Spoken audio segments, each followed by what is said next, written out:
What went wrong to begin with is that Mr. Trump has this idea that tariffs are the magic instrument to solve a number of his problems. What are these problems? He feels that too many things that used to be manufactured in America are now being imported from abroad. He wants to make that more expensive so that the American manufacturers will start doing things more in America and employ American workers who are his base, the MAGA constituency as it's called.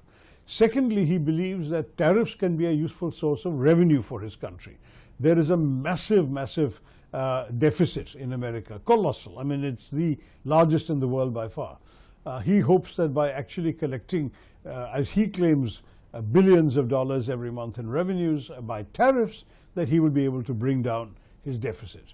And thirdly, there is also the feeling that some countries, in his view, have been getting a free ride at the expense of the American consumer, and that therefore this is a way of paying them back. That's why he calls them reciprocal tariffs, though many of them are not reciprocal at all, because the tariffs he's imposing, in many cases, including us, are higher than what we were imposing. Our average tariff on the US average was 17%.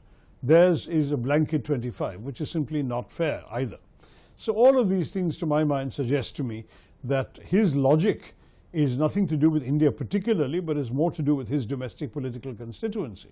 So do you think he has alienated India in a way, because we have singled out on various fronts? Even China, who bought Russian oil, they are not penalized. Exactly. So the unfairness of this has definitely created a very strong backlash in India, and the accompanying insults, both by Mr. Trump's own language in his statements and tweets, and subsequently the extremely offensive statements by his advisor, Mr. Navarro, those have certainly got a lot of backs up in New Delhi and across the country. Because frankly, you know, if there is no particular problem in a relationship which for 30 years has been heading towards greater closeness, greater warmth, why would you suddenly use this kind of language about India? It was not at all appreciated.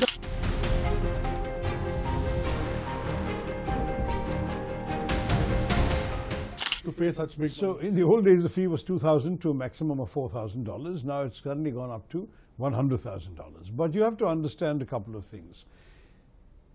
Again, the motives are principally driven by domestic politics.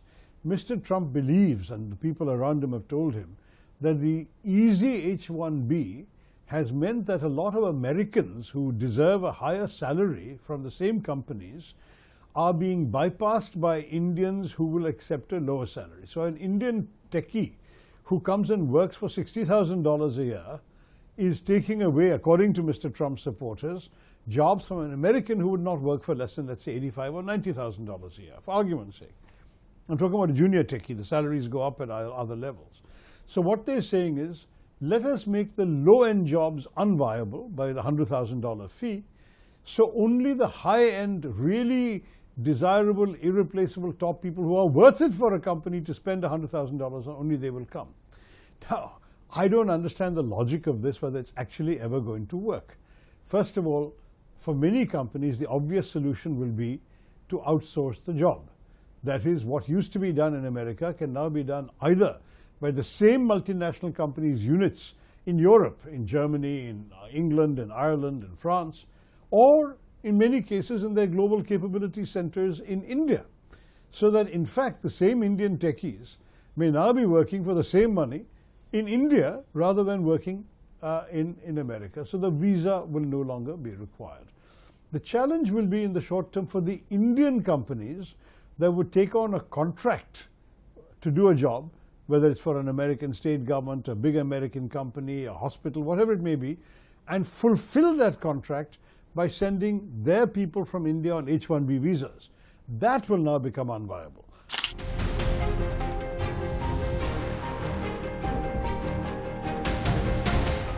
Well, it's obviously been a bit of a setback for us, a bit disappointing for the country. You may remember that Mr. Modi was amongst the first heads of state or government to visit Mr. Trump after his inauguration. I think he was the fourth.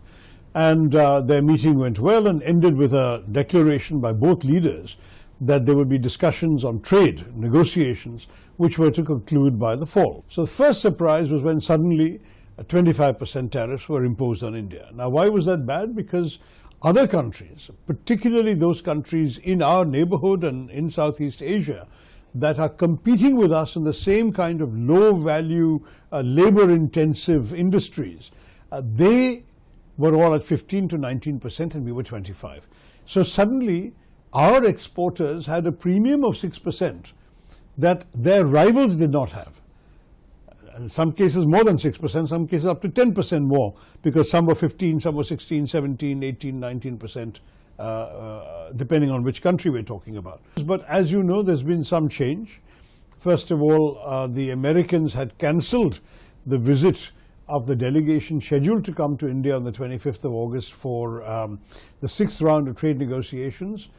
Fortunately, they restored that in September, and the delegation did come last week, and now this week our Commerce Minister Piyush Goyal has gone, which suggests to me that they are very close to coming to an agreement. That would be on the first 25%. So if we can get that 25 down to the same 15 to 19, maximum 20 that our rivals have, then we are back in business on all of those items, provided that second 25% is dealt with separately.